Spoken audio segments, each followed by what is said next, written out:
Assalamualaikum warahmatullahi wabarakatuh. Bismillah, alhamdulillah, hamdan katsiran thayyiban mubarakan fi kama yuhibbu rabbuna wa yarda. Asyhadu an la ilaha illallah wahdahu la syarikalah wa asyhadu anna Muhammadan abduhu wa rasuluhu la nabiyya wa rasula ba'dah. Qala Allah Ta'ala fil Qur'anil Karim, a'udzu billahi minasyaitonir rajim. Ya ayyuhalladzina amanu taqullaha haqqa tuqatih wa la tamutunna illa wa antum muslimun. Ya ayuhan nasu taqu rabbakumul ladzi khalaqakum min nafsin wahidah wa khalaqa minha zawjaha wa batha minhuma rijalan katsiran wa nisaa'a wattaqullaha alladzi tasaaluna bihi wal arham innallaha kana 'alaikum raqiba. Ya ayyuhalladzina amanu taqullaha wa qulu qawlan sadida yuslih lakum a'malakum wa yaghfir lakum dhunubakum wa may yuti'illaha wa rasulahu faqad faza fawzan 'azima. Amma ba'd, fa inna asdaqal hadithi kalamullah wa khairul hadi hadi Muhammadin sallallahu alaihi wa ala alihi wasallam, syarrul umuri muhdatsatuha fa inna kulla umuri muhdatsatin bid'ah wa kulla bid'atin dhalalah wa kulla dhalalatin finnar. Ma'asyiral muslimin, pada kesempatan kali ini saya akan menjelaskan ya di pertemuan yang sangat singkat ini tentang makna sebenarnya dari dua kalimat syahadat. Yang mana dua kalimat syahadat inilah kalimat yang Allah pilih menjadi kalimat yang sangat mulia di sisi Allah Subhanahu wa taala. Bagaimana tidak? Seorang ya ketika hendak masuk Islam, dia wajib mengucapkan dua kalimat syahadat. Asyhadu an la ilaha illallah wahdahu la syarikalah wa asyhadu anna Muhammadan abduhu wa rasuluhu la nabiyya wa rasula ba'dah. Kemudian, apakah kita sudah mengetahui makna sebenarnya dari kalimat la ilaha illallah Muhammadur Rasulullah ini? Ya, menurut penjelasan dari Allah Subhanahu wa taala dalam kitabnya atau dari sunnah-sunnah Nabi sallallahu alaihi wasallam dalam hadis-hadisnya yang sahih ataupun dari penjelasan para ulama. Baik, pada ya kalimat yang pertama yaitu asyhadu an la ilaha illallah wahdahu la syarikalah, memiliki makna yaitu la ma'bud bihaqqin illallah. Tiada sesembahan yang berhak diibadahi dengan benar kecuali Allah Subhanahu wa taala. Ya. Pada kalimat syahadat yang pertama ini memiliki dua rukun, ya. Yang pertama adalah nafi, ya. Yang kedua adalah isbat. Nafi adalah menafikan segala macam bentuk sesembahan kecuali hanya Allah Subhanahu wa taala. Kemudian yang kedua adalah isbat. Artinya adalah kita hanya menunjukkan ibadah yang kita lakukan hanya kepada Allah Subhanahu wa taala. Jadi kita wajib ya untuk mentauhidkan Allah dalam rububiyah Allah, uluhiyah Allah dan juga asma wa sifat. Kita wajib ya. Namun tidak cukup hanya sampai mentauhidkan Allah. Kita juga wajib menjauhkan diri dari segala macam bentuk kesyirikan dan juga pelaku-pelakunya. Karena inilah yang membedakan akidah kita dengan akidah kaum-kaum jahiliyah, musyrikin di zaman Nabi Shallallahu Alaihi Wasallam. Mereka percaya bahwa Allah yang mengatur semuanya, mengatur alam semesta, memberikan rezeki, menurunkan hujan dan lain sebagainya. Tetapi mereka beribadah kepada selain Allah Subhanahu wa taala. Dan ini juga adalah dakwahnya para nabi dan rasul. Tauhid adalah dakwahnya para nabi dan rasul. Sesuai dengan firman Allah Subhanahu wa taala dalam surah An-Nahl ayat 36, "Wa laqad ba'atsna fi kulli ummatin rasulan an i'budullaha wajtanibut taghut." Ya. Dan sungguh kami telah mengutus para nabi dan rasul untuk setiap kaum untuk menyerukan ya, sembahlah aku kata Allah Subhanahu wa taala, juga jauhkanlah dari kalian tagut. Tagut adalah segala sesembahan yang disembah selain Allah Subhanahu wa taala. Kemudian di dalam ayat lain juga Allah Subhanahu wa taala berfirman, "Wa'budullaha wa la tusyriku bi syai'a wa bil walidaini ihsana." Dan beribadahkan kepada Allah Subhanahu wa taala dan jauhkanlah dari kalian ya perbuatan syirik, dan juga berbaktilah kalian kepada kedua orang tua kalian. Kemudian kita masuk ke pembahasan yang kedua, yaitu adalah makna kalimat syahadat Muhammad Rasulullah sallallahu alaihi wasallam. Ya. Kita wajib untuk ya ittiba kepada Nabi sallallahu alaihi wasallam, mengikuti beliau, membenarkan setiap ucapan yang beliau ucapkan, membenarkan setiap kabar yang beliau kabarkan sallallahu alaihi wasallam. Kita wajib ya mentaati apa yang beliau sampaikan, menjauhi apa yang beliau larang. Karena inilah jalan keselamatan. Jalan yang menjadi keamanan bagi setiap hamba, baik di dunia maupun di akhirat nanti. Berdasarkan ya penjelasan dari dua makna kalimat syahadat ini, para ulama menjelaskan bahwa Islam dibangun di atas dua prinsip. Saya ulangi. Berdasarkan ya penjelasan makna dua kalimat syahadat ini, para ulama menjelaskan bahwa Islam dibangun di atas dua prinsip. Yang pertama adalah ala na'budu illallah wahdahu la syarikalah.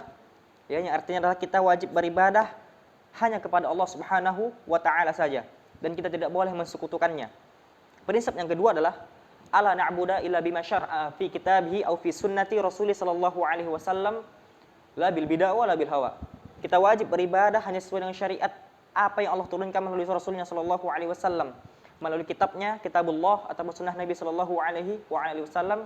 Tidak boleh kita berbuat bid'ah dan juga berbuat mengikuti hawa nafsu, ya. Pada poin yang pertama, artinya ya, tidak ada arti suatu ibadah seorang hamba, tidak ada nilai salat seorang hamba, sedekah seorang hamba, berbuat kebaikan apapunnya itu di sisi Allah Subhanahu wa taala jika dia tidak mentauhidkan Allah Subhanahu wa taala. Ya, karena tauhid adalah landasan setiap ibadah. Ibadah adalah perkara yang agung. Allah menciptakan jin dan manusia hanya untuk beribadah kepada Allah. Wa ma khalaqtul jinna wal insa illa liya'budun. Dan tidaklah kuciptakan jin dan manusia kecuali hanya untuk beribadah kepadaku, kata Allah Subhanahu wa taala. Kemudian poin yang kedua adalah ya, tidak boleh kita beribadah melainkan berdasarkan apa yang Allah syariatkan di dalam kitabullah, di dalam sunnah Nabi sallallahu alaihi wasallam.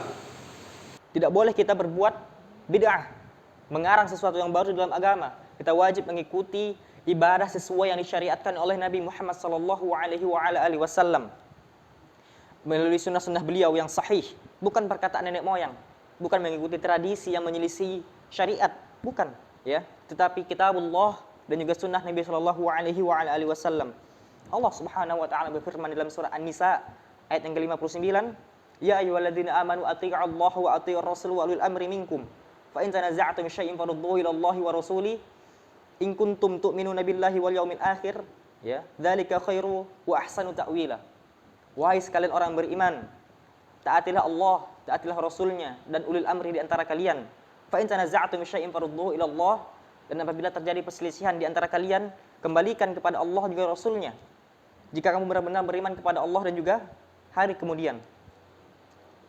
Kemudian, kita tidak boleh membuat sesuatu yang baru dalam syariat Allah Subhanahu wa taala. Karena ini adalah bid'ah, ya. Orang yang pertama kali membicarakan tentang bid'ah adalah Rasulullah sallallahu alaihi wasallam. Rasulullah sallallahu alaihi wasallam bersabda, "Wa iyyakum wa muhdatsatil umur, fa inna kulla muhdatsatin bid'ah wa kulla bid'atin dhalalah wa kulla dhalalatin finnar." Jauhilah dari kalian apa-apa perkara baru dalam agama, karena sesungguhnya perkara baru dalam agama adalah bid'ah, dan setiap bid'ah itu sesat, dan setiap kesesatan tempatnya di neraka Allah Subhanahu wa taala. Nauzubillah min dzalik. Hadis ini sahih, diriwayatkan oleh Imam Ahmad, Abu Daud dan Tirmizi. Bahkan ya, mengikuti Nabi sallallahu alaihi wasallam merupakan jalan keselamatan, petunjuk, ya. Syekhul Islam Ibnu Taimiyah rahimallahu taala mengatakan di dalam kitabnya Majmu'ul Fatawa di juz yang ke-9 bahwa anas sa'adati wal huda fi mutaba'atir rasuli sallallahu alaihi wasallam ana dhalala wa syaqqa fi mukhallafatihi, ya.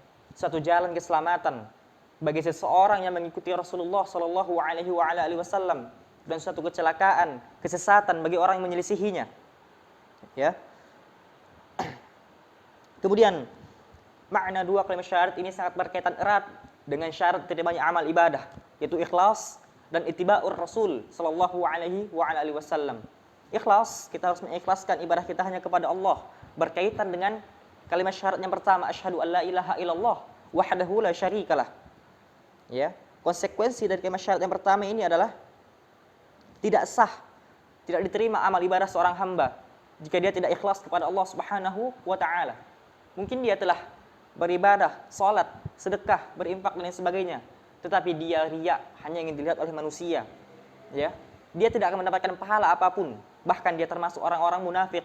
Allah Subhanahu wa taala berfirman, innal munafiqina yukhadi'una Allah wa huwa khadi'uhum wa idza qamu ila sholati qamu kusala yura'una an-nas wa la yadhkuruna Allah illa qalila. Kata Allah Subhanahu wa taala, sesungguhnya orang-orang munafik berusaha untuk menipu Allah Subhanahu wa taala, dan Allah akan balas tipuan mereka. Wa idza qamu ila shalah, ketika mereka hendak mendirikan salat, qamu kusala, mereka dirikan dengan rasa penuh kemalasan. Yura'una an-nas, mereka hanya ingin riya, dilihat oleh manusia. Wa la yadhkurunallaha illa qalila, dan tidaklah mereka menyebut Allah kecuali hanya sedikit. Sebaliknya, mungkin seorang hamba sudah ikhlas kepada Allah Subhanahu wa taala dan mengerjakan suatu ibadah, tetapi dia tidak mencontoh Nabi sallallahu alaihi wasallam. Dia berbuat sesuai apa yang dia inginkan. Ya, mereka tidak mengikuti sunnah Nabi Shallallahu Alaihi Wasallam. Ini juga tidak akan diterima oleh Allah Subhanahu Wa Taala. Nabi Shallallahu Alaihi Wasallam bersabda, "Man amila amalan, laisa amruna, fahuwa raddun." Barang siapa yang melakukan suatu amalan ibadah yang bukan dari ajaran kami, maka amal tersebut tertolak. Hadis ini sahih, riwayat Imam Muslim nomor 1718. Maka ya, syarat terimanya ibadah harus dua, ikhlas dan ittiba'ur Rasul. Salah satu saja dari dua ini gugur, maka tidak akan diterima, tidak akan sah amal ibadahnya. Yaitu ikhlas, ittiba'ur Rasulullah sallallahu alaihi wa ala alihi wasallam. Sebagian kaum muslimin ya mungkin sudah mengerjakan amal ibadah sesuai dengan ya apa yang dia niatkan. Tetapi dia berlandaskan dengan dalil yang lemah, hadis yang dhaif, bahkan maudhu. Dia dengan berani mengatakan bahwa hadis tersebut keluar dari mulut Nabi Shallallahu Alaihi Wasallam. Dia dengan berani mengatakan bahwa Rasulullah Shallallahu Alaihi Wasallam bersabda demikian, padahal sekali-kali tidak. Ya, Rasulullah Shallallahu Alaihi Wasallam tidak pernah mengatakan demikian. Inilah kedustaan atas nama Nabi Shallallahu Alaihi Wasallam. Dan ingat bahwa berdusta atas nama Nabi berbeda dengan berdusta atas nama selain Nabi. Ya, dosanya lebih besar, jauh lebih besar. Nabi Shallallahu Alaihi Wasallam bersabda, Inna kadziban alayya, laisa kakadzibin ala ahadin, man kadzaba alayya muta'amidan falatabawa maq'adahu minan nar. Hadis ini sahih dari Imam Al-Bukhari dan juga Muslim. Sesungguhnya berdusta atas nama Nabi Shallallahu Alaihi Wasallam berbeda dengan berdusta atas nama selain Nabi Shallallahu Alaihi Wasallam. Man kadzaba alayya muta'amidan falatabawa maq'adahu minan nar. Barang siapa yang berdusta atas nama Nabi Shallallahu Alaihi Wasallam, maka sesungguhnya dia telah menyiapkan tempat duduknya di api neraka Allah Subhanahu wa taala. Nauzubillahi min dzalik. Semoga kita terhindar dari perbuatan seperti ini. Demikian apa yang dapat saya sampaikan. Sebenarnya pembahasan tentang dua kalimat syahadat ini ya sangat panjang sekali. Tetapi karena waktu yang sangat singkat, saya paparkan dengan singkat saja. Demikian yang dapat saya sampaikan. Kurang lebihnya mohon maaf. Yang benar datang dari Allah Subhanahu wa taala dan juga Rasulnya. Yang salah dari diri saya sendiri. Allah dan Rasulnya terbebas dari kesalahan tersebut. Subhanakallahumma wa bihamdika asyhadu an la ilaha illa anta astaghfiruka wa atubu ilaik. Assalamualaikum warahmatullahi wabarakatuh.